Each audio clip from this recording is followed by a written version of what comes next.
Welcome back to the channel with solutions of practice problems for actuarial exams. We will look at a problem for exam MLC today.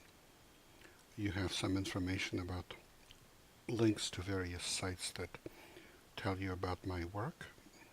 Here is the link to where you can find information about me. smarturl.it/Jedi. I use this redirect service, smarturl.it, for various things, and for example, this YouTube channel can be found by going to smarturl.it/pass actuarial exams. Here's a problem from the last spring 2017 exam MLC. It's multiple choice section, problem number 9. Pat and Mel are both age 40 with independent future lifetimes. They purchase a deferred annuity due that pays $1 million per year while both are alive, starting at age 85. You are given the net annual premium P is payable for 10 years, but only while both Pat and Mel are alive. Mortality follows the illustrative life table. The interest rate is 6%. Calculate P.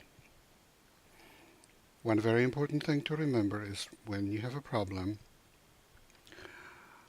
where you're supposed to look up the data in the illustrative life table, always pay attention to the interest rate that is given. If the interest rate is 6%, then you can look up single benefit premiums for life insurance, for life annuities.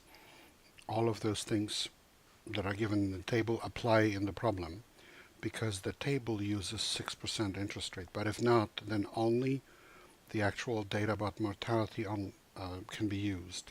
So population size, probability of dying, and things like that, but not single benefit premium for life insurance and so on. Interest rate is 6%. It's a safe bet to use the illustrative life table. And here's our solution. So we're looking for the net annual premium, and it's calculated using the equivalence principle. The premium is paid as an annuity due over 10 years as long as both of them are alive. That's the left-hand side. The benefit is annuity due but deferred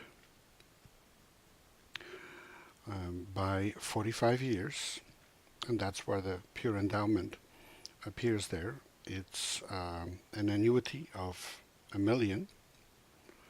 Annuity due, that's why we have a double dot 85 colon 85. And that's it. From now we just need to find P from that. Well, P is the ratio of the right-hand side divided by a double dot 40 colon 40 colon angle 10. And we need to find those values from the table. So we notice that a double dot 40 colon 40 colon angle 10, that's the life annuity due on 40 and 40, the joint life status of a 40-year-old and 40-year-old, minus annuity that starts 10 years later. So if you just look at life annuity starting now minus life annuity starting 10 years later, then what you get is a temporary life annuity over 10 years. And the life annuity values for life are given in the table, so we can look it up. But while the temporary is not given. But we can look up the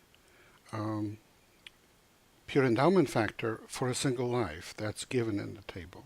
And what we do is we write this endowment that acts like actuarial discount factor over 10 years.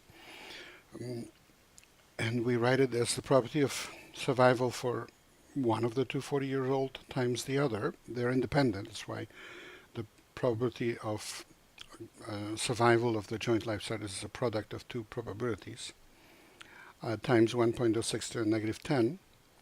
Well, each one of them times 1.06 to the negative 10 is the um, pure endowment factor for each one of them, for each 40-year-old. Um, and if we take each one of them, multiply by 1.06 to the negative 10, then we need to multiply back by 1.06 to the 10th to have the same number there. But we basically end up with the endowment factor squared times 1.06 to the 10th times a double dot 50 colon 50. And now every single one of those is in the table. So this ILT symbol stands for looking up the values in the illustrative life table. It stands for illustrative life table, ILT. So we look up the numbers, plug them in, and then we have the answer. That's the denominator of the ratio that we have. The pure endowment factor, we just calculated it over 10 years. Now it's over 45 years, but it's the same idea exactly.